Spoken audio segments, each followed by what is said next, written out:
एक राजा थे, बड़े निर्मोही थे, नास्तिक थे, भगवान में कोई विश्वास नहीं था, कोई दान दक्षिणा कुछ करना ही नहीं जीवन में, राजपाट का आनंद ले रहे थे। ठीक।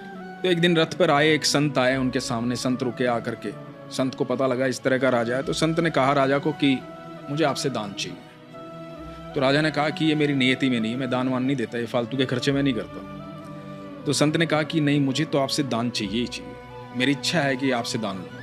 इन बातों के बीच में क्या हुआ कि राजा के घोड़े ने, जो रथ का घोड़ा था, उसने लीद कर दी। तो संत ने राजा को कहा कि ये तो आपके किसी काम की नहीं है, तो आप यही उठा के दे दीजिए, पर मुझे आपके हाथ से लेना है कुछ ना कुछ।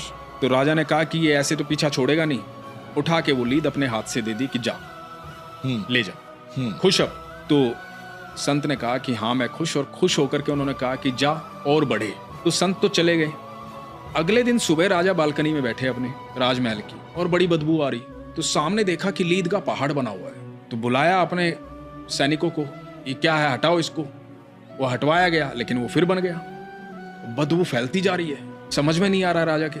तो राजा को ध्यान आया कि एक संत आया था, उसको घोड़े की लीद दी थी, और उसने कहा था कि और बढ़े, तो कहीं इस वजह से तो नहीं बढ़ रही है। तो राजा को जैसे ही ये ख्याल आया, राजा निकला महल से उस संत को ढूंढने के लिए। ढूंढते ढूंढते संत के पास पहुंचे, जाकर के बोला कि आप कोई साधारण व्यक्ति नहीं है, मुझसे गलती हो गई, मैं माफी चाहता हूँ, मेरे महल के बाहर इस तरह से घोड़े की लीद का पहाड़ बन गया है, मुझे क्षमा करें।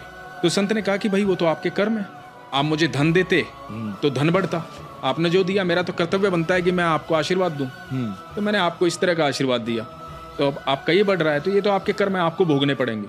तो राजा ने बड़ी रिक्वेस्ट की, राजा ने माफी मांगी। राजा ने कहा कि महाराज मुझे क्षमा करें, मुझसे गलती हो गई, अब मेरे अंदर वो सुधार आ जाएगा, आप निश्चिंत रहें, तो कुछ तो निवारण होगा इसका।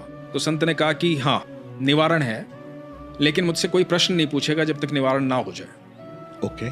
तो राजा ने कहा कि ठीक है, नहीं पूछूंगा। तो संत ने कहा कि जा अपनी प्रजा में कुछ ऐसा फैला दे कि लोग तेरी बुराई करने लग जाए। राजा ने बातें ऐसी फैलवा दी कि सब जगह राजा की बुराई हो रही है, सारी प्रजा राजा की बुराई कर रही है।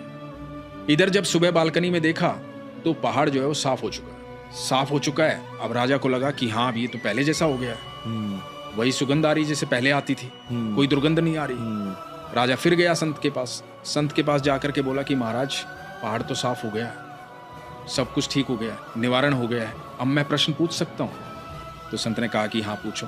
बोला कि महाराज ये हुआ कैसे? तो संत ने कहा कि जब लोग तुम्हारी बुराई कर रहे थे ना, तो तुम्हारे प्रारब्ध को काट रहे थे, तुम्हारे बुरे कर्मों के हिस्सेदार बन रहे थे, तो तुम्हारे सारे प्रारब्ध उन लोगों ने खत्म कर दिए, इसलिए ऐसा संभव हुआ। तो आज के बाद कभी कोई बुराई करे तो उनका धन्यवाद करना।